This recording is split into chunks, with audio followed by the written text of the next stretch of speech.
Meus caros irmãos e amigos, professores e alunos da Escola Dominical, pastores e companheiros de ministério, eu vos cumprimento neste momento com a santa, gloriosa paz do nosso amado Salvador Jesus Cristo. É com alegria que chegamos até você mais uma vez para vos transmitir o conteúdo da lição do próximo domingo. Estaremos estudando a lição de número 7 da nossa revista, que tem como assunto neste trimestre a Igreja Eleita, redimida pelo sangue de Cristo e selada com o Espírito Santo da promessa. Já de antemão, quero agradecer aqui a oportunidade concedida ao nosso pastor presidente por estarmos aqui transmitindo esta lição e dizer a você que nós pertencemos à Assembleia de Deus do Culubandê, presidida pelo pastor Samuel da Silva, e temos ali a oportunidade de atuar como superintendente da Escola Dominical e estamos neste momento aqui para fornecer para você informações, subsídios, o assunto da lição discorrido, explicado, para que você possa desenvolver a sua aula em classe, havendo na tua igreja Escola Dominical no próximo domingo. Se não houver, pega este vídeo, compartilhe com os irmãos e irmãs que porventura estejam sem a EBD, para que eles não possam ficar sem o conteúdo tão saudável que tem sido transmitido por este canal durante este trimestre. Bom, estamos estudando neste trimestre a Igreja Eleita, redimida pelo sangue de Cristo, selada com o Espírito Santo da promessa. São uma série de lições que tratam acerca da carta aos Efésios. E nós queremos, com alegria, prosseguir aqui. Hoje estamos na lição de número 7. Eu quero, antes de tocar em mais alguma coisa aqui, fazer uma oração ao nosso Deus. Pai querido, te agradeço pela oportunidade que você tem nos dado de mais uma vez chegar até este irmão e irmã que nos assiste com o conteúdo da tua palavra, que o teu Espírito possa nos inspirar para que, Senhor, haja entendimento, compreensão, crescimento espiritual através daquilo que vamos transmitir. Assim oramos e agradecemos no nome de Jesus. Amém e amém. Vamos então, irmãos, prosseguir aqui apresentando nosso conteúdo deste próximo domingo.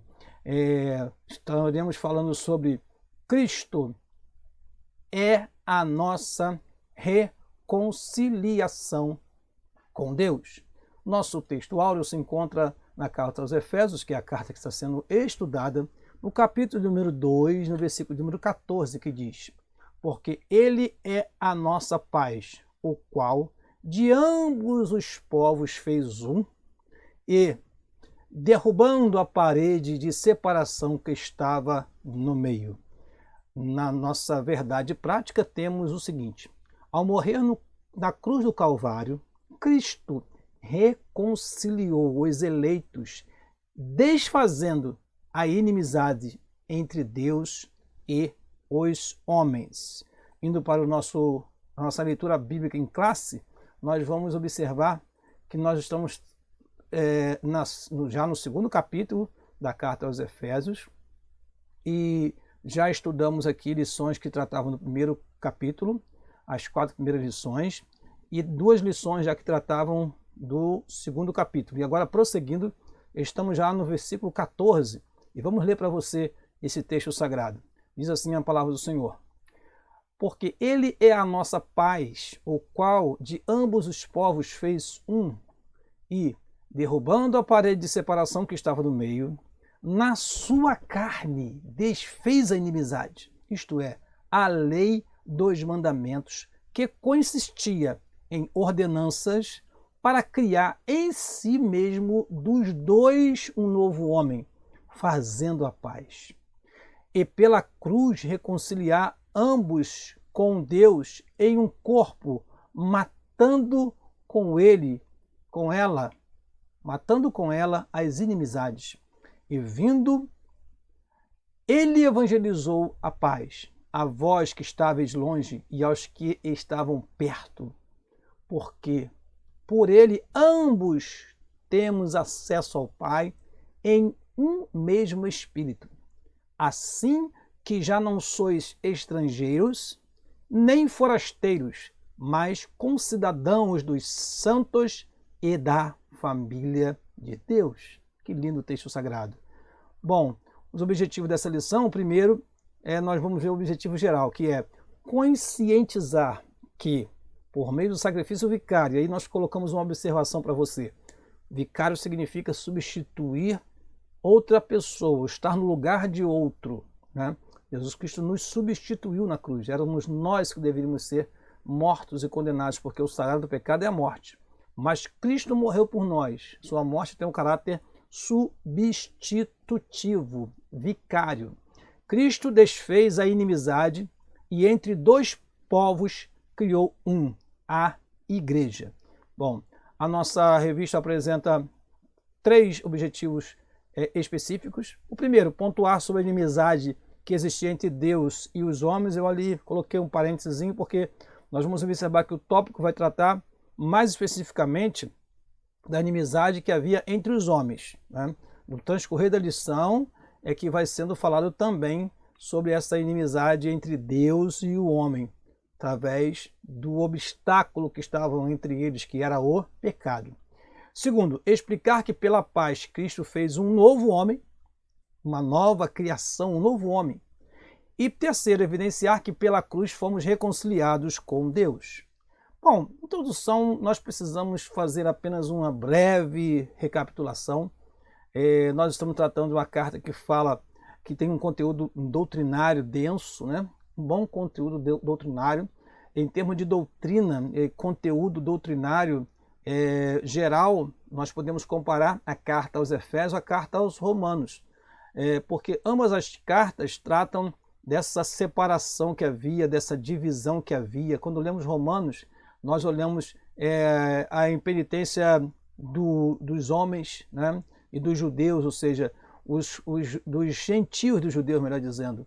Lá em Romanos capítulo 1, capítulo 2, fala desses dois povos como foram condenados por Deus. Deus revelou aos gentios, revelou aos judeus.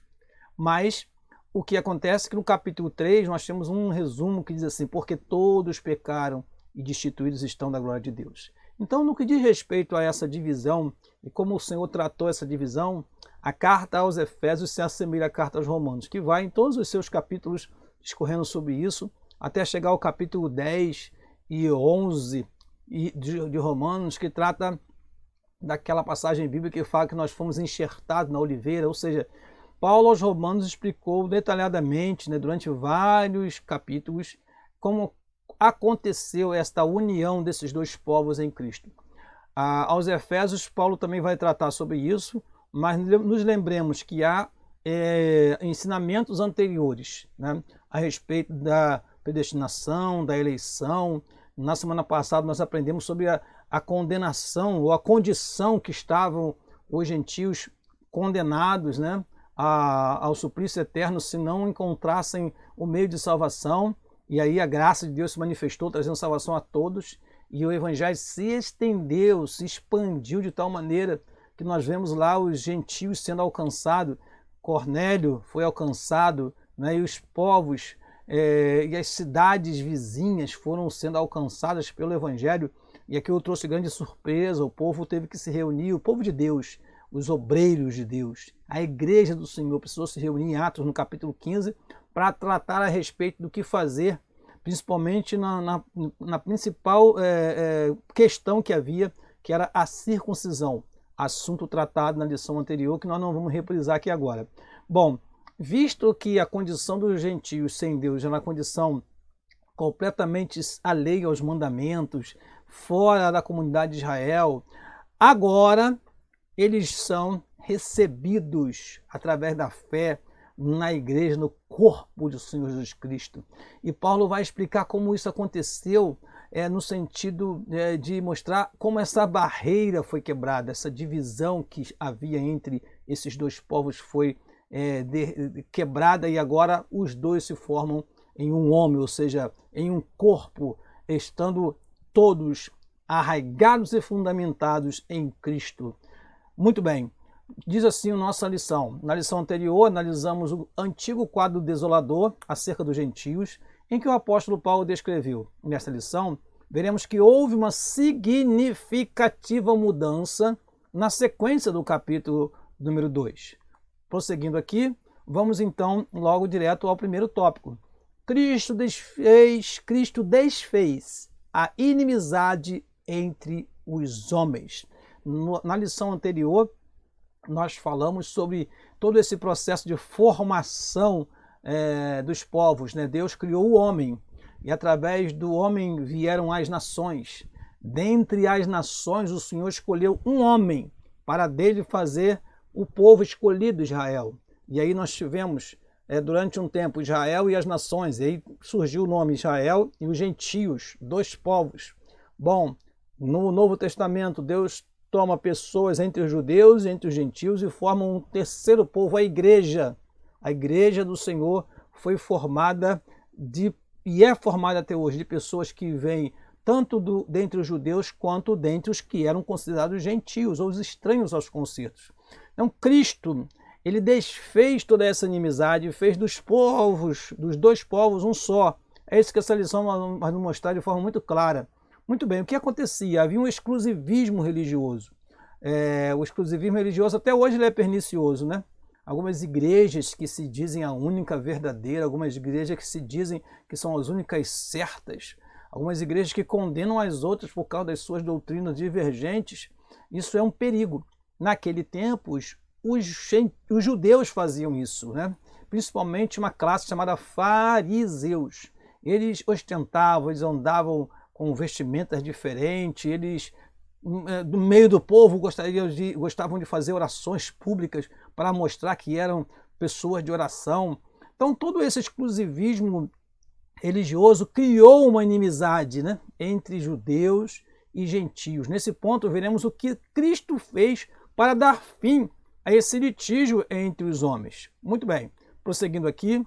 A parede de separação entre os homens. Trata-se de uma analogia com as muralhas do templo em Jerusalém. A estrutura do templo revela o exclusivismo religioso do judaísmo. Vamos ver isso. Entre o santuário e o átrio dos gentios havia um muro de pedra com a proibição do acesso aos estrangeiros. Isto era marcante ali naquele lugar, no chamado templo. Vamos mostrar a você daqui a pouquinho. A derrubada da parede de separação. O apóstolo declara que em Cristo foi derrubada a parede de separação que estava no meio. Estava no meio. Essa barreira era tanto literal como espiritual, mas por meio da cruz de Cristo, a divisória foi rompida. Então havia uma barreira física. E havia também, segundo o nosso texto sagrado, uma barreira espiritual. Eles não conheciam nada de Deus, né? Eles não conheciam nada do Evangelho, eles estavam completamente alheios. Isso fazia uma barreira espiritual, como se eles não tivessem como alcançar a luz do Evangelho. Mas, como mostramos aqui nas lições anteriores, ou na lição anterior, desde o Antigo Testamento nós vimos Deus agindo de modo a mostrar que a sua misericórdia se estenderia aos gentios, né? Nós vemos Naamã sendo curado da lepra, sendo um gentio. Nós vemos Raabe, né, e Ruth, que não eram da comunidade de Israel, mas foram recebidas e fizeram parte, estão integradas até na genealogia de Jesus. Mateus 1, versículo 5, cita o nome das duas. Nós vemos outros casos, e aí a Bíblia se cumpre, porque lá em Isaías 5,65 fala de que Deus seria buscado daquele que não seria o seu povo. Então, apesar da salvação vir dos judeus, a salvação não era exclusiva deles, mas havia barreiras a serem derrubadas. E essa barreira foi derrubada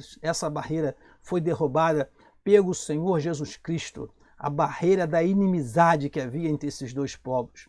Bom, eu deixei para você aqui na tela um desenho, né, uma foto de como era o templo naquela época. Havia à sua direita, você pode ver o pátio das mulheres. Havia aqui uma porta conhecida, citada no livro de Atos dos Apóstolos, a Porta Formosa.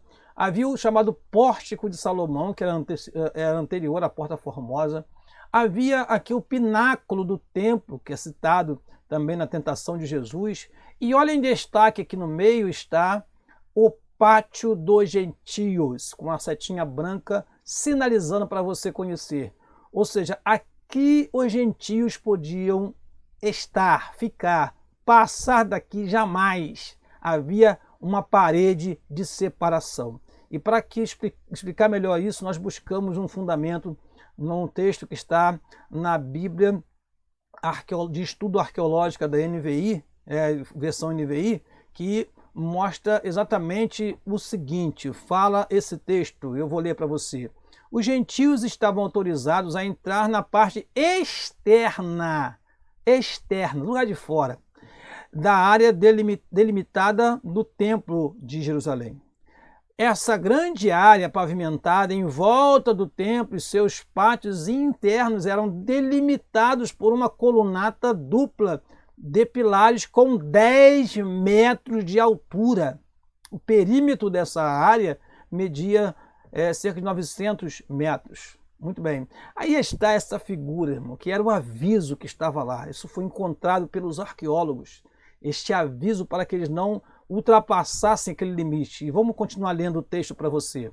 Esse pátio externo também era chamado de pátio dos gentios, mas os gentios eram fisicamente proibidos de acessar os pátios internos do templo por uma barreira de 1,40 m de altura. Essa barreira era chamada de Muro da Inimizade. Ali estava uma parte importante para você entender essa lição. Essa barreira de 1,40 m estava ali e era chamada de Muro da Inimizade, ao qual o apóstolo Paulo cita na sua carta aos Efésios. Os arqueólogos descobriram 2 dessas placas de aviso que diziam o seguinte, veja o que está escrito lá claramente, está nesta pedra encontrada. Nenhum estrangeiro tem permissão de entrar na balaustrada em torno do santuário e do pátio. Quem for pego será responsável por sua decorrente morte. Então, veja que além da separação estava um decreto, estava uma ordem, estava um imperativo de que se passasse dali, seria morto. Por isso, o apóstolo Paulo foi muito criticado lá quando estava no templo, porque diziam que eles tinham introduzido o gentio no templo. E assim, nós aprendemos que, nós vimos que não era verdade aquilo, foi uma história que eles criaram para poder incriminar o apóstolo Paulo. Aliás, como temos o costume de ler a palavra do Senhor durante as nossas ministrações aqui, eu quero aproveitar a oportunidade e convidar você que está me assistindo para ler comigo Atos dos Apóstolos, capítulo de número 21, diz assim o versículo de número 27. Atos, capítulo 21, versículo 27. E quando os 7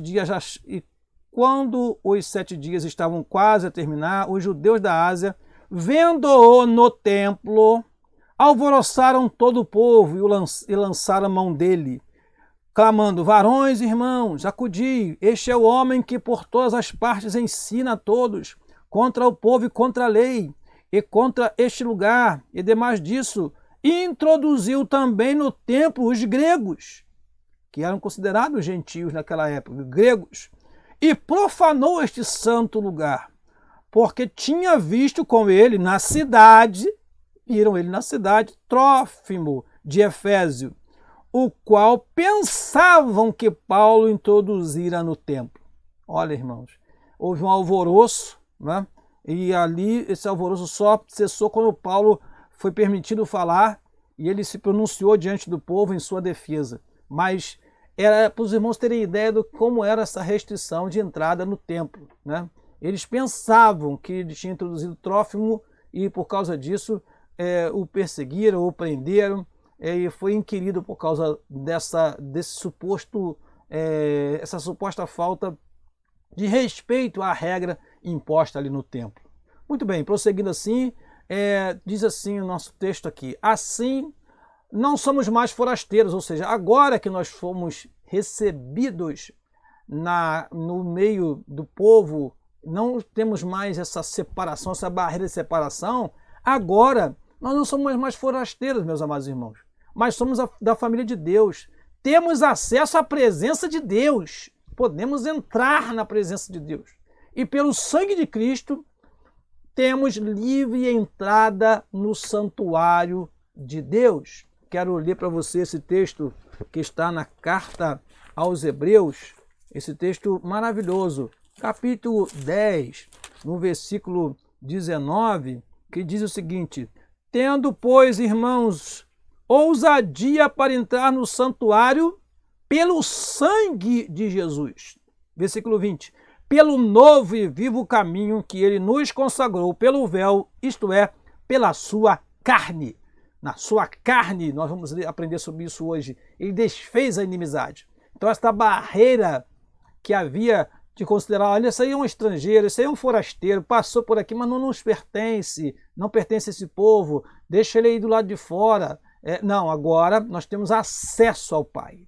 Agora nós temos acesso à presença do nosso Deus. Podemos ter plena e inteira comunhão com Ele. Vamos ver o que diz a carta aos Efésios, no capítulo 2, no versículo 18, está sinalizado aí na nossa lição, diz assim: porque por Ele ambos temos acesso ao Pai em um mesmo Espírito. Agora temos acesso ao Pai. Não havia esse acesso, mas agora temos. Muito bem. Um fato importante para explicar isso melhor também era o conceito da lei dos mandamentos. A compreensão desse conceito repousa na visão tripartida da lei mosaica. Para alguns estudiosos, outros não acreditam nisso, mas a maioria e grande parte dos que nós lemos defendem a ideia de que a lei poderia ser dividida em três partes, ou seja, havia a lei moral, a cerimonial e a civil, né? Que seriam três esferas da lei. A lei civil seria a parte que diz respeito ao israelita como cidadão e regia, por exemplo, o que fazer no ano do jubileu, né? Por exemplo, como se dividiria a terra, o respeito que deveria haver, né, entre as possessões, né, de terra, por exemplo, né, como nós vemos em vários fatos do Antigo Testamento. A lei moral permanece em vigor como padrão de conduta, mas não como meio de salvação, ou seja, a lei civil tem a ver com a vida como cidadão. A lei moral tem a ver com realmente o seu proceder do dia a dia. Ora, se nós observarmos bem, nós vamos ver que muitos dos mandamentos, salvo um deles que realmente não deveria ser repetido, né, foram apresentados pelo Senhor Jesus Cristo. Lá no Antigo Testamento temos recomendação sobre não matar. Também o Senhor Jesus Cristo diz, olha, eu porém vos digo aqui que se encolerizar contra seu irmão, né, já cometeu, já quebrou esta lei, né? Lá está escrito no Antigo Testamento, não adulterarás, mas o Senhor Jesus Cristo disse, mas aquele que intentar com a mulher com desejos, esse já tem o pecado no seu coração. Então, em alguns momentos no Novo Testamento, nós vamos ver que algumas leis morais se tornaram mais rígidas até. Então, a lei moral, ela serviu e ainda serve de base para a legislação em muitos países, né? Então, a lei moral judaica, ela é ainda respeitada. Claro que não é padrão para uma conduta para a salvação, não. O respeito, a moralidade, né, é importantíssimo para quem vive o dia a dia. Nós chamamos, existem duas palavras que são muito próximas e que têm a ver com esse assunto, que é a ética e a moral. Nós não vamos entrar no detalhamento, mas a ética vem de ethos, vem de costume, e moral tem a ver com o procedimento, né? A prática em si, né? A ética é uma reflexão mais entre o que é certo e o que é errado, enquanto que a moral é a prática em si. Então nós vemos a importância da preservação das leis morais nos nossos dias. A sociedade, principalmente brasileira, e podemos dizer outras também, está perdendo completamente o senso de moral, né? E aí a importância de preservarmos, não com a lei de Moisés, com os seus tratamentos em relação à moralidade, mas termos leis morais que nos conduzem enquanto cristãos. Por causa disso que o Senhor Jesus Cristo fez isso, o apóstolo Paulo também fez isso, né, tratando aquele caso daquele, né, procedimento ilícito de um homem lá aos Coríntios, no capítulo 1 Coríntios, capítulo 5, né? Nós vemos lá algo tremendo acontecendo ali, e a moralidade ela precisa ser preservada, né? A moral precisa ser preservada. O apóstolo Paulo escreveu: geralmente se ouve que há entre vós fornicação, e fornicação tal que nem ainda entre os gentios, como é haver quem abusa da mulher do seu pai, né? E aí Paulo ele vai orientar a igreja concernente a esse procedimento imoral. Daí, irmãos, a importância de nós atentarmos para a preservação dessa lei moral, né? Agora, enquanto a lei civil servia para o cidadão enquanto israelita, e a lei moral ainda serve de base para a legislação em vários países e para a conduta do nosso dia a dia, o que fazer da lei cerimonial, né? A lei cerimonial trata do quê? De circuncisão, que nós já aprendemos na semana passada, que não tem mais sentido algum, né? Porque a circuncisão que Deus quer é a circuncisão do nosso coração. Sacrifícios, se o sacrifício perfeito foi oferecido do Senhor Jesus Cristo, não há mais por que oferecer sacrifícios. Comida, bebida, dias de festas, lua nova e sábados, enfim. O que nós entendemos de fato? É que a revogação, a eliminação da barreira que divide os judeus e os gentios se deu pela revogação da lei dos mandamentos, que consistia, melhor dizendo, em ordenanças. Ou seja, houve uma revogação desta lei cerimonial, não precisa mais disso. Exatamente essa era a grande separação que havia entre os judeus e os gentios, né? Esta lei que consistia em ordenança, em oferecer cordeiro, em oferecer bodes, né, em oferecer cabras, né, como está lá a respeito do holocausto, enfim.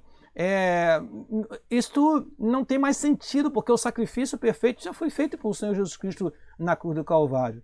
Prosseguindo aqui, vemos que esta revelação que o apóstolo Paulo traz para nós não contradiz o que Jesus falou. Jesus Cristo disse: olha, eu não vim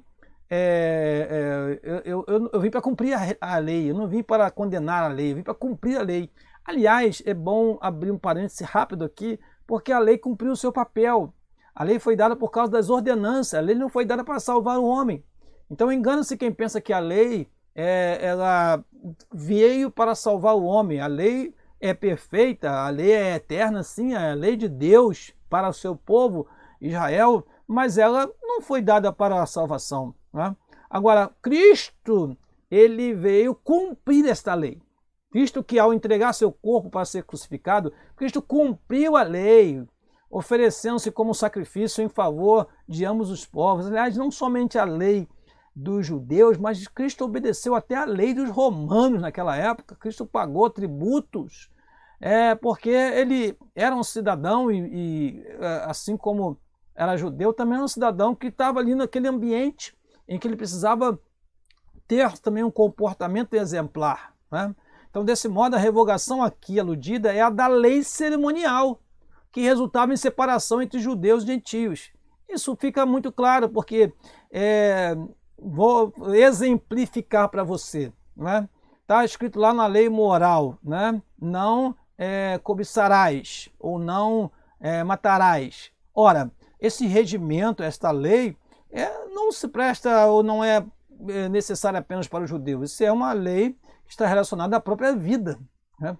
Então, esta lei serve tanto para judeus quanto para gentios. É a preservação da vida, é a preservação de um casamento, é a preservação de um bem, né? São leis chamadas leis morais. Agora, o que dizer de oferecer cereais, né? De oferecer sacrifícios, né? Os gentios nada tinham, né? Não tinha nenhuma relação com esses mandamentos, com essas ordenanças. Nós aprendemos isso na semana passada. Eles estavam completamente alheios. Então isso causava separação. De um lado estavam os judeus dizendo: não, nós temos a lei, os profetas, nós oferecemos sacrifício, nós jejuamos. E do outro lado estavam os gentios completamente alheios àquilo que era oferecido sem entender nenhum significado, né? Então aí estava uma grande separação, e Jesus Cristo veio para quebrar esta separação, né? a síntese desse primeiro tópico é a seguinte: a obra expiatória da cruz de Cristo retirou a barreira que existia entre os povos e aboliu as ordenanças que eram agentes da inimizade entre judeus e gentios. Prosseguindo aqui no nosso segundo tópico, vamos ver o seguinte: pela paz Cristo fez um homem. Pela paz Cristo fez um homem. A nossa revista, ela traz no seu texto, na leitura bíblica em classe, o seguinte, né? Versículo 15. Na sua paz desfez a inimizade, isto é, a lei dos mandamentos que consistia em ordenança, para que há em si, dos dois, um novo homem, fazendo a paz. Fazendo a paz. Aí chega mais um assunto muito rico, que nós vamos tentar não explorar tanto para não exceder no nosso horário. A partir da expiação na cruz, a paz foi proclamada. Lembre-se que Jesus Cristo ele é o príncipe da paz, né? Foi proclamada e de ambos os povos, judeus e gentios, Cristo fez uma nova humanidade. Então, foi proclamada a paz e de ambos os povos, judeus e gentios, Cristo fez uma nova humanidade através da igreja. A igreja é formada através da união desses dois povos. Muito bem. O conceito bíblico de paz, né, nós vamos apresentar o que a revista trata e depois vamos acrescentar um conteúdo nosso aqui para você entender melhor. De forma geral, a paz é a descrição de boas relações, o fim de um conflito, o estado de tranquilidade e de uma qualidade espiritual. Aliás, esse último versículo, Gálatas 5:22, fala exatamente do fruto do Espírito, que é amor, gozo, paz. Ou seja, é algo que brota dentro do crente, né? Através da salvação. Vamos explorar isso um pouquinho mais daqui a pouco. Cristo é a nossa paz, ou seja, ele é o motivo da nossa paz, ele é autor da paz e ele é a nossa paz.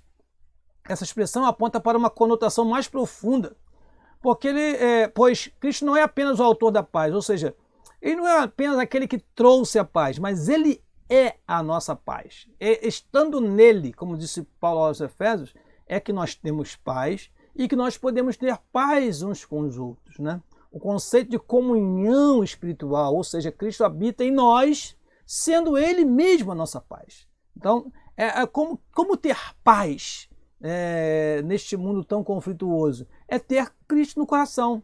Então, veja que interessante, irmão, se judeu aceitou Jesus, né?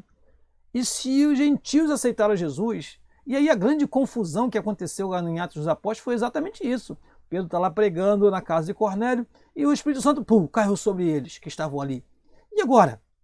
Ou seja, é Deus quem trabalha dessa forma, trazendo paz aos corações e promovendo a paz através da pessoa do seu Filho Jesus Cristo que habita em nossos corações. Desse modo, essa paz repousa na igreja, entre o crente e Deus e entre judeus e gentios. Agora, um único povo em Cristo Jesus. E aí, eu quero acrescentar aqui esse conteúdo para você. Quando nós lemos lá a carta aos Efésios, nós vimos que Paulo usou a palavra eirene, paz no grego. Mas eu quero dizer para você o seguinte, na Bíblia Sagrada nós temos a paz eirene, mas se observarmos na mitologia grega, essa paz era considerada um orai ou horas, que significa algo passageiro. Por isso que quando se fala de paz baseada em eirene, nós estamos falando do que está escrito aqui, boas relações. Ora, mas e se a relação não for boa, quebra-se a paz. Fim de um conflito. Ora, se começar o conflito, começa a guerra, então finda a paz. Cumpre-se o que está escrito lá em Eclesiastes, que há tempo de paz e há tempo de guerra. Estado de tranquilidade. Ora, enquanto estiver tranquilidade, né, nas ruas, nós teremos paz. A hora que a tranquilidade fugir, nós não teremos essa paz. E de qualidade espiritual. Mas veja que interessante, quando se fala de qualidade espiritual, nós estamos falando de algo mais profundo. E é isso que eu quero fazer você refletir comigo neste momento. Porque a paz para os hebreus era shalom. E shalom significava mais do que ausência de conflito, né? Significava um bem-estar físico, espiritual, uma integridade. uma tranquilidade de quem está quitado. Veja que a palavra shalem significa quitado. Então, ter paz com Deus é estar quitado com Deus. Então, a paz eirene se diz respeito à paz do relacionamento. A paz hebraica, né, no sentido hebraico da palavra shalom, diz respeito à completude. É você ter tudo que você precisa sem depender de nada e de ninguém a não ser de Deus. Né? Por isso se desejava shalom, ou seja completo, não dependa de ninguém, seja você um servo de Deus, que todas as coisas sejam preenchidas na tua vida. Essa era a ideia que estava por trás da palavra shalom. Agora, quando nós observamos no Novo Testamento, Jesus Cristo fala assim: deixo-vos a paz, a minha paz vos dou, não vou lá dou como o mundo a dá. João, capítulo 14, versículo 27. Então, a paz de Cristo, a paz que a igreja desfruta, é uma paz que é desfrutada quando a pessoa tem paz consigo mesmo, com Deus e com seus irmãos. Por isso, a paz de Cristo é uma paz diferente. A paz que a igreja desfruta é uma paz diferente. Não é eirene apenas. Né? Eirene é a ausência de conflito, e segundo a mitologia grega, a palavra Eirene, que era uma deusa, ela significava algo passageiro. Mas a paz que nós temos não pode ser passageira, porque o Espírito Santo habita em nós.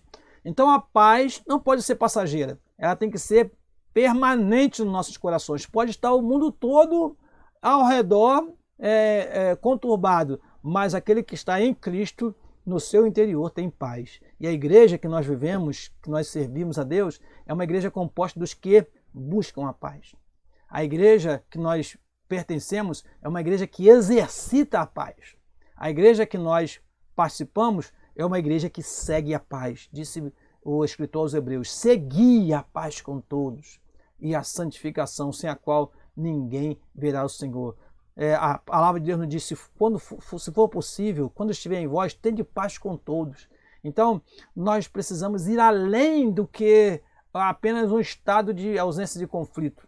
Nós precisamos promover a paz. Nós precisamos buscar a paz. Nós precisamos ser pacificadores, porque isso está em uma das bem-aventuranças. Prosseguindo aqui, a nova humanidade formada pela paz. Cristo uniu os povos que outrora se hostilizavam para criar em si dos dois um novo homem, fazendo a paz. A partir desse ato surge uma nova humanidade, a igreja, onde não há circuncisão nem incircuncisão, não há diferença. Nós aprendemos isso na última lição. Em Cristo, as desigualdades foram eliminadas e a acepção de pessoas foi desfeita. Olha, irmãos, faltar-me-á tempo para dissecar sobre isso com bastante profundidade, porque o que Cristo fez foi uma verdadeira revolução nas relações que haviam entre as pessoas naquela época, entre patrões e empregados. Né? Quando olhamos aquela carta a Filemão, nós vamos observar isso, o que o apóstolo Paulo fala sobre Onésimo. Quando nós olhamos a Bíblia Sagrada, nós vemos, por exemplo, no Novo Testamento, Jesus Cristo acabando com a divisão que havia entre homens e mulheres, dando privilégio às mulheres, né? Aparecendo primeiro para uma mulher. Então essa divisão de sexo também já foi derribada, todos são um, né? Incircunciso com circuncidado, todos juntos, debaixo da graça do Senhor Jesus Cristo, vivendo o Evangelho na sua igreja. A síntese desse segundo tópico é o seguinte: a paz conquistada por Cristo possibilitou a comunhão com Deus e a união entre povos. Essa nova humanidade tem paz com Deus e uns com os outros. Indo para o nosso último tópico, pela cruz, reconciliados com Deus num corpo. Cristo se fez maldição por nós. Olha, irmãos, ser condenado à morte de cruz era um sinal de maldição, de profunda humilhação. Apesar disso, Cristo suportou a afronta, levou a nossa culpa, entregou o seu corpo para a crucificação e se fez maldição em nosso lugar. Éramos nós que deveríamos estar ali na cruz, mas ele se fez maldito por nós. É isso que o apóstolo Paulo vai falar aos Efésios, para que eles sintam o preço desta paz, né?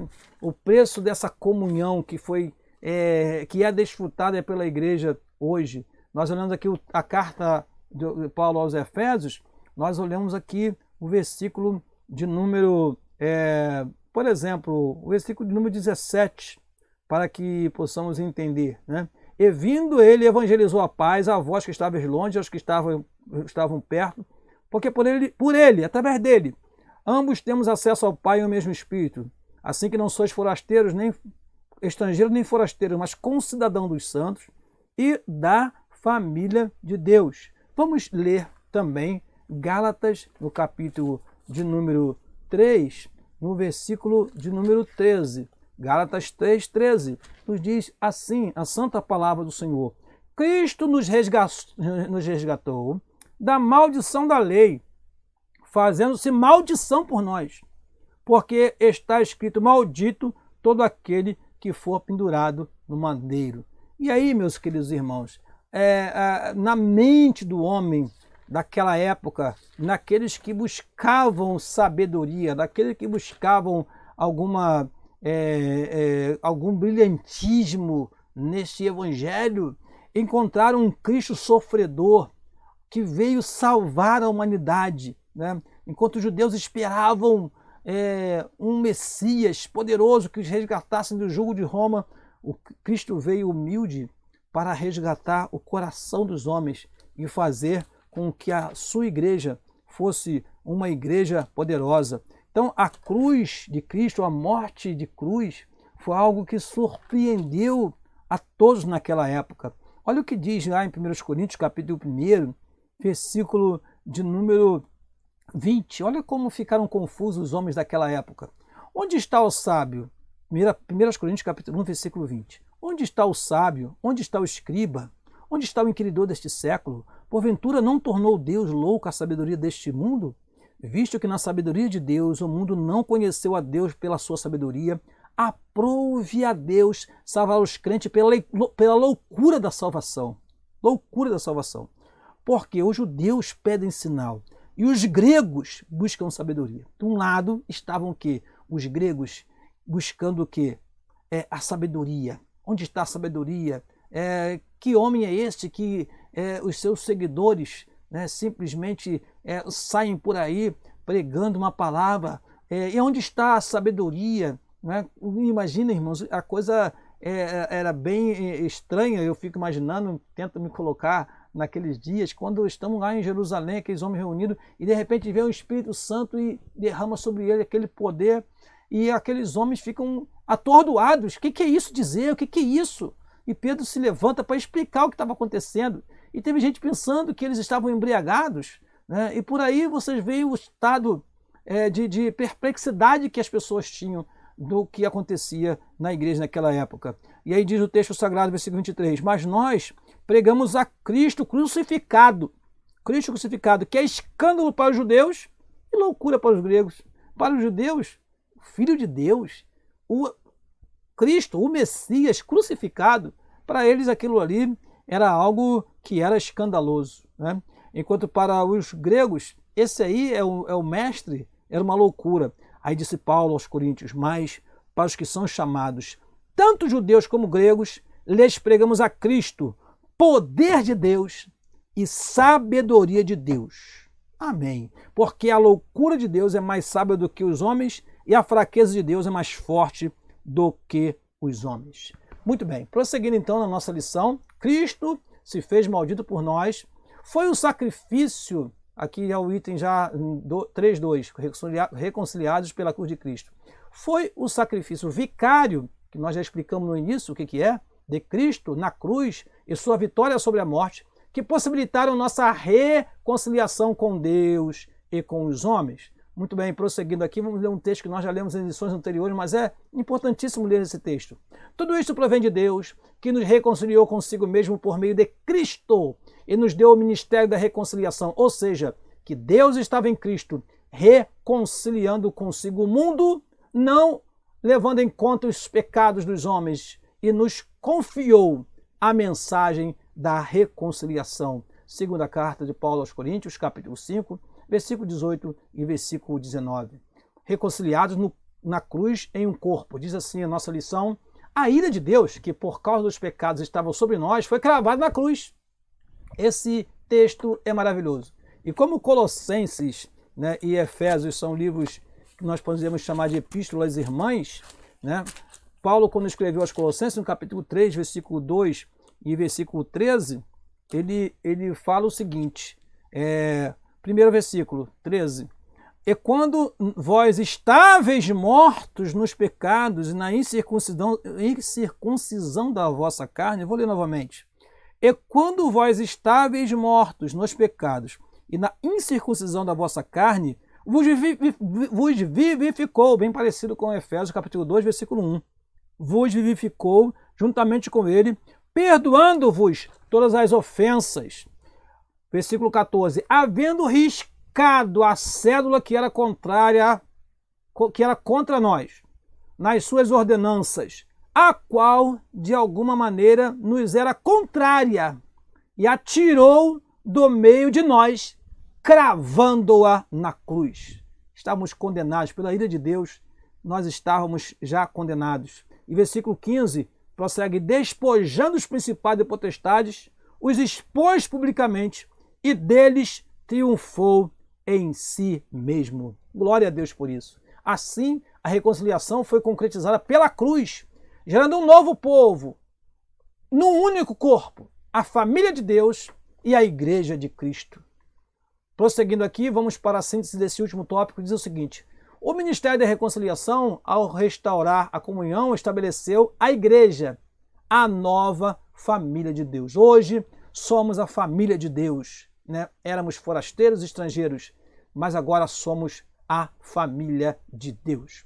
Concluindo a nossa aula, meus amados irmãos, em obediência ao plano divino, Cristo cumpriu as demandas da lei na cruz. Ele cumpriu a lei.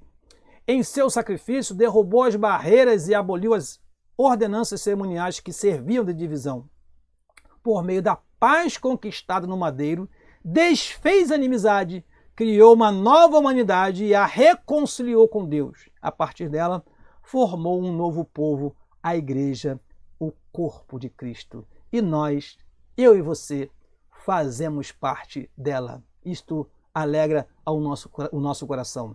Na próxima lição estaremos estudando sobre edificados, sobre o fundamento dos apóstolos e dos profetas. Eu quero agradecer a você a sua atenção e dizer a você que nós estamos lá na Assembleia de Deus do Clube Bandê, sempre aos domingos pela manhã, quando não estou eu, está o pastor Samuel da Silva, nosso pastor presidente, transmitindo a lição da escola dominical também no domingo. Eu quero dizer para você que é um prazer ter você aqui conosco. Se puder, compartilhe esta aula com outros irmãos de outras igrejas para que possamos alcançar pessoas através do ensino da palavra de Deus. Aqui se despede o seu amigo, o pastor Daniel Rosa Dutra. Que Deus te abençoe, te dê um final de semana abençoado. E até o próximo vídeo, em nome de Jesus. Amém.